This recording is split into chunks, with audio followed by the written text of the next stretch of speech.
Hi Kingfishers and welcome back. This week we're going to learn a little bit more about Jesus. So last week we heard about John the Baptist preparing the way for Jesus and Jesus' baptism. Now after that Jesus starts teaching and leading the people in the way that they should live their lives.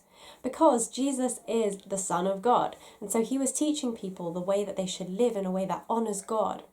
So in Matthew chapter 6, Jesus talks about a lot of different things. He talks about prayer and worship and giving and worry. And we've done some of these verses before. But something we've not really talked about is why God should be number one and why he is more important than money or anything that we could store up. Sometimes our possessions, which are things like our toys, our books, our favourite clothes, those kinds of things, sometimes we think they're so important that we put them before God. Maybe you have a collection or something that you really like to get. Maybe you're putting that before God, or maybe you prefer watching a certain type of TV program more than you like to listen to the Bible. Well, Jesus talked to us about why that's not a good thing, why we should make sure that God is first. Now, Jesus is talking about money in this verse because he was talking to mostly adults. But this is a lesson for us as kids too. We need to learn how to put God first. So as we get older and we have things that cost more and more money and become really valuable, that we don't put them before God. Because it says in his commandments that God is number one and there should be no other idols and no other gods but him. Let's listen to what Jesus says about putting God first and not putting anything else before him. Don't store treasures for yourself here on earth. Moth and rust will destroy them, and thieves can break into your house and steal the things that you have. So store your treasures in heaven. The treasures in heaven cannot be destroyed by moth or rust, and thieves cannot break in and steal it. Your heart will be where your treasure is. The eye is a light for the body. If your eyes are good, then your whole body will be full of light. But if your eyes are evil, then your whole body will be full of darkness. And if the only light you have is really darkness, then you have the worst darkness. No one can be a slave to two masters. He will either hate one master and love the other, or he will follow one and refuse to follow the other. So you cannot serve God and money at the same time. Okay, there's a lot in this verse and it might be confusing, so let's break it all down.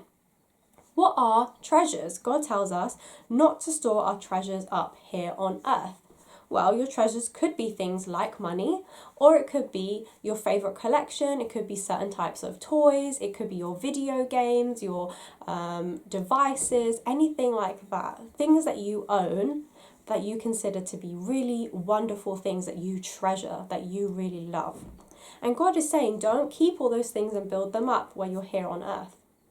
We're told that it's okay to have things that we like, it's okay to have collections, it's okay to have video games and devices and books and clothes, but we shouldn't want them so that we're just filling our homes full of things, because when we die and go to heaven, we don't take anything from earth with us.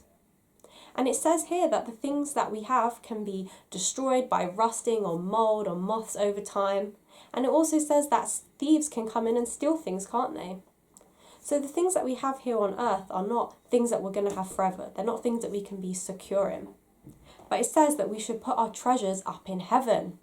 Well, what are our treasures in heaven? Because we can't put our games, our clothes, our books up in heaven. Well, your treasures are things like serving other people and obeying God. And all of those things make blessings. And God stores those up in heaven. So when we go to heaven, we'll have blessings from God ready and waiting for us. And it also says something really important. It says your heart will be where your treasure is. What Jesus is saying is, if your heart really just cares about your games, your books, your clothes, and people here on earth, and you don't really care about God, then your heart isn't in the right place.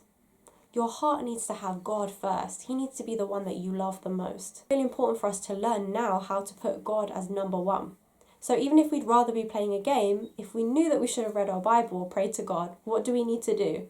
Well, we need to pause the game, pray to God or read our Bible, and then play our game. You can still have fun and you can still have games and books and things in your life, but you've got to make sure that you put God first. Then it talks about if your eyes are a light to your body, then your whole body will be full of light and it will be good.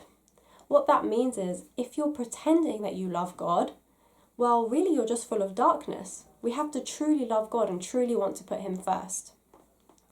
And then at the end it says that you can't be slaves to two masters. We're not going to be actual slaves, but what it means is we can't love God, love money and love God. We have to love God first. We have to go back to the commandment which tells us that there will be no other idols, no other gods.